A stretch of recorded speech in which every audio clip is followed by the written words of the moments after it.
在联盟危急关头，萧炎带领青陨阁盟友极魂力量耗尽，无法继续。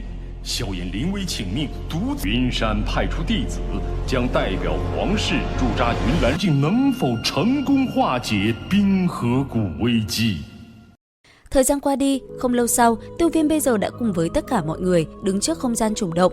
Nhìn nó, ánh mắt Tiêu Lệ cùng Tiêu Đỉnh không khỏi có chút kinh ngạc. Đến đây, nói lời tạm biệt, sau đó Tiêu Viêm cùng mọi người lập tức lên thuyền.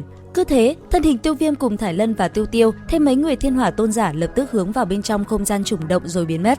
Chẳng mấy chốc, cảnh tượng kia cũng dần qua đi. Ngay khi Tiêu Viêm trở về tinh vận các, Dược lão đã liền ra đón anh ấy. Nhìn đứa bé đáng yêu trước mắt, ông khẽ nở một nụ cười nhẹ, thanh âm vang lên nói: lực lượng linh hồn cô nhóc này rất cường hãn, nó cũng là hỏa thuộc tính, trong cơ thể còn có một tia mộc khí, hoàn toàn có thể trở thành luyện dược sư. Nghe thấy Dược lão kinh ngạc nói như thế, Tiêu Viêm chỉ mỉm cười gật đầu. Còn Dược lão chưa để ai nói gì, ông đã hỏi: sao rồi, Tiêu Tiêu sau này để ta bồi dưỡng hả? Nhìn thấy bộ dạng Dược lão hấp tấp như vậy, Tiêu Viêm mỉm cười gật đầu. Hắn mang Tiêu Tiêu mang đến tinh vận các chính là vì chuyện này. Như đạt được mong muốn, Dược lão cười hà hà nói: đứa nhỏ này đã đi theo các ngươi mấy ngày nay, chắc mệt rồi, để nó nghỉ ngơi rồi tính sau. Nghe vậy, Thải Lân như hiểu ý liền dẫn Tiêu Tiêu ra bên ngoài, để lại Tiêu Viêm và Dược lão ở lại. Ngay lập tức, Dược lão cười nói: tiểu tử, lần này ngươi trở về thu hoạch còn ngoài dự liệu của ta, thế nhưng không biết hồn điện muốn làm gì, hiện tại bọn chúng đang phát động tấn công ở rất nhiều nơi. Nghe được lời của Dược lão, Tiêu Viêm bàn tay liền nắm chặt lại. Tiếp theo, hai thầy trò lại cùng nhau trò chuyện việc liên quan đến Tịnh Liên yêu hỏa. Theo lời Dược lão, đã có 3 mảnh tàn đồ, vì vậy chuyến đi tiếp theo đây nhất định phải có được mảnh tàn đồ thứ 4 bằng mọi giá. Đáp lại, Tiêu Viêm lập tức gật đầu, hai thầy trò cứ thế cùng nhau bàn bạc mặc cho thời gian trôi. Không lâu sau, ngày khởi hành rốt cuộc cũng đến. Lần này đi xa chỉ có Thải Lân cùng Tiểu Y Tiên đi theo Tiêu Viêm và Dược lão mà thôi. Dặn dò mọi người xong xuôi, 4 người thân hình lập tức bay về phía xa với tốc độ kinh khủng, nháy mắt đã không thấy đâu nữa. Thời gian qua đi, không lâu sau, Tiêu Viêm bây giờ đã cùng với mọi người từ bên trong không gian trùng động đi ra bên ngoài. Vừa tới, nhìn cảnh tượng hoành tráng trước mắt, mọi người không khỏi kinh ngạc. Thấy thế, Dược lão thích âm liền vang lên nói: đây là thị trấn không gian, đại hội giao dịch sẽ cử hành ở nơi này, chúng ta đi xem một chút. Dứt lời, lấy Dược lão dẫn đầu, Tiêu Viêm cùng hai mỹ nữ chậm rãi bước theo sau. Vừa đi, ánh mắt của 4 người không ngừng đảo qua từng gian hàng. Trong lúc đi dạo, đột nhiên Thải Lân dừng lại rồi nhìn chăm chăm vào một viên thất thải nguyên thạch. Như hiểu ý, Tiêu Viêm lập tức trao đổi cùng người bán và mua lại nó. Rất nhanh, hai người đã thành công đạt được mục đích. Đến khi đi xa, Thải Lân mới nói cho mọi người biết về lai lịch của thứ này. Sau đó, làng điền nhỏ một giọt huyết sắc lên bề mặt của khối đá. Ngay lập tức, khối đá kia liền hiện lên 8 đạo hoa văn với màu sắc khác nhau. Thì ra, đây lại là bát thải nguyên thạch vô cùng quý hiếm. Đến đây, đã mua được đồ tốt, Dược lão mỉm cười rồi liền nói: đi thôi, thứ chúng ta đang cần đều nằm ở phía trước. Nói rồi, Dược lão liền dẫn mọi người đi. Không lâu sau, 4 người đã tới được một không gian vô cùng rộng lớn, đây chính là sảnh giao dịch hội lớn nhất Trung Châu. Ở đây, cảnh tượng trông hết sức kỳ dị với ánh đen bao phủ, xa xa chỉ thấy từng tòa tháp nhỏ, bên trong đó đều ẩn chứa những thế lực lớn nhất của Trung Châu. Theo ánh mắt mọi người nhìn ra xa, sau một hồi im lìm, rốt cuộc từng tòa tháp cũng sáng lên. Bên trong một tòa tháp nhỏ, lúc này chỉ thấy đoàn người Tiêu Viêm đang ngồi ở bên trong, chăm chú nhìn vào khán đài ở vị trí trung tâm. Gần đó, bên trong những tòa tháp khác, từng ánh mắt không ngừng hướng về phía đoàn người của Tiêu Viêm một cách dò xét. Và rốt cuộc thì không lâu sau, đại hội đấu giá chính thức bắt đầu, thân ảnh của một vị lão giả cũng liền hiện ra giữa trung tâm. Vừa thấy ông, Dược lão đã liền giải thích cho mấy người Tiêu Viêm biết, người kia chính là Bảo Giám Sơn, tu vi của hắn là cầu chuyển đấu tôn đỉnh phong. Nghe thế, mấy người Tiêu Viêm cũng giật mình, còn vị lão nhân kia đứng ở vị trí trung tâm, thanh âm ông ta vang lên nói: các vị, người tới xem đã tới đủ rồi, chúng ta liền bắt đầu đại hội thôi. Sau đây, chúng ta sẽ bắt đầu với món thứ nhất, đó chính là yêu hoàng dực. Lời ông ta vừa dứt, bàn tay liền giơ về phía trước, từ trong hư không, một khe nứt lập tức mở ra, đồng thời một đôi cánh chậm rãi xuất hiện trước mắt mọi người. Nhìn nó, Tiêu Viêm giật mình lẩm bẩm nói: xem ra Thiên Yêu hoàng tộc cũng gặp phải sự truy sát của không ít người.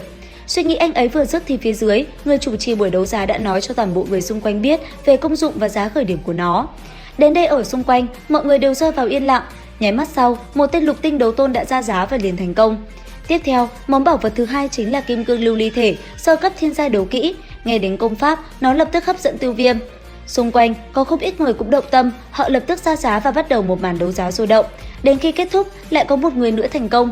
Kế tiếp, có rất nhiều món bảo vật, mỗi món đều không là dị bảo chân quý thì cũng là công pháp hiếm có, thế nhưng nó vẫn chưa thể khiến Tiêu Viêm ra giá. Mãi lâu sau, Tiêu Viêm mới thấy có một món đồ hấp dẫn, đó chính là Thiên U Độc Điển, công pháp do một vị đấu thánh để lại, nó rất thích hợp cho Tiểu Y Tiên. Với món đồ này, Tiêu Viêm cũng chẳng chút khó khăn nào mà liền thành công. Sau đó, lấy thứ kia vào trong tay, Tiêu Viêm đảo mắt nhìn qua một lượt rồi lập tức đưa cho Tiểu Y Tiên để nàng cất nó đi. Xong xuôi, mọi người lại tiếp tục nhìn xuống phía dưới. Lúc này, sau một hồi yên lặng thì bất chợt, người chủ trì đại hội dừng lại một nhịp, sau đó nói: "Mọi người chú ý, chúng ta sẽ bắt đầu đấu giá món vật phẩm cuối cùng của ngày hôm nay." Lời vừa dứt, bàn tay lão ta liền vung lên, trong lòng bàn tay lập tức hiện ra một mảnh tàn đồ. Nhìn thấy nó, Dược lão cùng Tiêu Viêm giật mình. Còn người chủ trì kia, ở giữa trung tâm, ông ta cũng lập tức giảng giải chi tiết về mảnh tàn đồ liên quan tới Tịnh Liên yêu hỏa. Thế nhưng, theo lời lão ta, muốn có được vật này cần ít nhất một cái giá, đó chính là bát phẩm đan dược trải qua lục sắc đan lôi tôi luyện. Đối diện với lời ra giá này, ngay lập tức nơi đây trở nên sôi động, vừa bắt đầu đã có người ra giá 5 viên bát phẩm đan dược để đổi lấy nó. Phía xa lại có người đưa ra giá 6 viên, nhìn bọn họ hứng thú như vậy, Dược lão lạnh lùng ra giá 8 viên. Thế nhưng không kém cạnh, người ra giá lúc trước lạnh lùng nói: "Ta ra giá một viên đan dược bất phẩm bát sắc đan lôi." Đáp lại, Dược lão không chịu thua, ông liền ra giá 3 viên. Tới đây, xung quanh liền rơi vào yên lặng. Nhìn thấy tên kia không lên tiếng nữa, Tiêu Viêm mới thở phào nhẹ nhõm. Tuy nhiên, mừng rỡ thì chẳng được lâu, ngay tức khắc, đối thủ liền ra giá 5 viên, khiến tất cả mọi người kinh hãi, cho dù là Dược lão cũng khó chịu. Lúc này, khuôn mặt Tiêu Viêm hiện lên sát ý, anh ấy đưa mắt nhìn về xa, thì thấy phía xa đang có một đạo thân ảnh nam nhân đang ôm vội tay một em gái. Sau đó, từ trong cơ thể hắn, một đòn công kích linh hồn như sóng âm khuếch tán lập tức hướng về phía đoàn người Tiêu Viêm. Đáng tiếc, Dược lão đã ra tay, chỉ một cái phất nhẹ, đòn công kích kia lập tức vỡ tan giữa hư không, toàn bộ đều hóa thành tro bụi. Sau phong một đòn này xong, Dược lão cũng phải lẩm bẩm nói: "Cẩn thận một chút, hắn ta đã bước một chân vào bán thánh." Nói xong, Dược lão lập tức hô lớn ra giá 8 viên, thế nhưng đáp lại, tên bí ẩn kia lại một lần nữa hô lớn: "Một viên đan dược bát phẩm cửu sắc đan đôi, nếu ngươi có thể trả giá được cao hơn, mảnh tàn đồ sẽ thuộc về ngươi." Nghe thấy thanh âm kia, Tiêu Viêm gấp gáp nhìn Dược lão, thế nhưng đáp lại, Dược lão chỉ lắc đầu rồi nói: "Ta đã đoán được thân phận của tên kia, năm đó lão cũng đã từng là đối thủ của ta, đúng lúc có thể giải quyết một chút ân oán cũ." Nói xong, ông nhìn về phía bên kia thì thấy hắn ta vuốt ve một con thỏ cửu phẩm đan dược với chút tiếc nuối. Thở nhẹ một hơi, hắn ta liền đẩy nó về phía người chủ trì, nhận lấy đan dược, người chủ trì kia lập tức cao hứng hô lớn nói: "Vị bằng hữu, giao dịch đã thành, mảnh tàn đồ này thuộc về ngươi." Thời điểm mảnh tàn đồ rơi vào tay lão giả áo đen thì Tiêu Viêm cũng nắm chặt tay lại, hàn ý lóe lên trong mắt. Sau khi hoàn thành xong giao dịch, Bảo Sơn lão nhân cười cười nói: "Tiếp theo, ta có một tin tình báo, Bồ đề cổ thụ 1000 năm lại xuất hiện một lần, người có được nó sẽ có cơ hội lập địa thành thánh." Lời nói của Bảo Sơn lão nhân vừa dứt, cả đại điện lập tức ồ lên, thậm chí một số cường giả còn đứng bật dậy vì không kiềm chế được sự khiếp sợ trong lòng.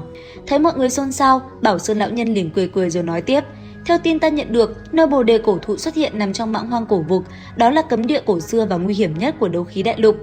Nghe được lời này, trong đại điện lập tức vang lên nhiều tiếng kinh hô vẻ sợ hãi. Nhìn tất cả như vậy, Bảo Sơn lão nhân hô lớn: "Tin tức đã nói cho mọi người, đại hội giao dịch đến đây cũng thuận lợi kết thúc, đa tạ các vị đã ủng hộ." Thanh âm ông ta vừa dứt thì ở phía xa, Dược lão cũng đứng dậy rồi nhìn mọi người nhẹ giọng nói: "Bồ đề cổ thụ đúng là kỳ vật, chúng ta cũng phải đi xem một lần, nhưng trước tiên chúng ta phải lấy được tấm cổ đồ kia đã, đi thôi." Dứt lời, 4 người cũng liền rời đi khỏi nơi này. Không lâu sau, thân ảnh Dược lão cùng 3 người Tiêu Viêm đã phóng nhanh về phía xa. Vừa đi, ông cũng vừa nói cho mọi người biết thông tin về kẻ khi nãy. Theo lời Dược lão, người kia chính là một trong 3 tông chủ của một tông môn vô sỉ, toàn bộ đệ tử đều là nữ, tất cả đều bị 3 tên kia hấp thu để sử dụng. Thanh âm Dược lão vừa dứt, tất cả mọi người cũng phải thầm mắng một tiếng. Thấy vậy, Dược lão lại nói tiếp: "Năm đó ta giao thủ với 3 người bọn chúng nên đã bị thương, 3 tên này liên thủ đủ để phân cao thấp với cường giả bán thánh." Nghe vậy, trong mắt Tiêu Viêm cũng hiện lên vẻ kinh ngạc. Thế nhưng, đúng vào lúc đó, Dược lão đột nhiên ngẩng đầu lạnh lùng nói: "Đến rồi." Lời ông vừa dứt, nháy mắt sau hư không đã xuất hiện một khe nước từ từ mở ra. Bên trong đó, 3 thân ảnh từ từ xuất hiện đứng giữa hư không quát: "Dược Trần Dược tôn giả vang danh đại lục lại đi làm chuyện chặn đường đoạt bảo này. Nếu là người khác thì ta còn phải suy nghĩ, nhưng lại gặp phải 3 người các ngươi, bởi vậy trong lòng ta không có một điểm vướng bận nào. Dược Trần, đừng tưởng ngươi tiến vào bán thánh thì 3 người bọn ta sẽ sợ ngươi. Vậy cứ thử xem, nhân tiện cũng chấm dứt ân oán năm đó luôn." Dứt lời, Dược lão bàn chân đạp xuống đất một cái, thân hình chợt xuất hiện trước mặt 3 người kia, bàn tay nắm lại liền đánh ra một đòn về phía 3 lão gia hỏa kia. Đáp lại, 3 tên kia lập tức kết ấn hóa thành 3 cột đấu khí khổng lồ, chừng mấy trăm trượng, hung hăng đánh tới bàn tay hỏa diễm khổng lồ kia. Sau khi hai bên va chạm, kình phong kinh khủng phô thiên cái địa tràn ra, ngọn núi cao đến ngàn trượng kia bị dư âm năng lượng trực tiếp chấn nứt. Khi kình khí qua đi, 3 tên kia giật mình truyền âm nói: "Lão Tam, 3 người kia đi cùng lão già này, đem bọn họ bắt lại, nhớ kỹ, phải còn sống." "Được, cho ta vài phút là xong." Dứt lời, tên này liếm hết vẻ thèm thuồng, thân hình lập tức phóng về phía 2 nữ nhân bên cạnh Tiêu Viêm. Thấy vậy, Tiêu Viêm lập tức thi triển Thiên Hỏa Tam Huyền Biến. Sau đó, trước ngực liền ngưng tụ năng lượng, 4 loại hỏa diễm lập tức xuất ra rồi dần tụ lại. Đến đây thì hết tập 161.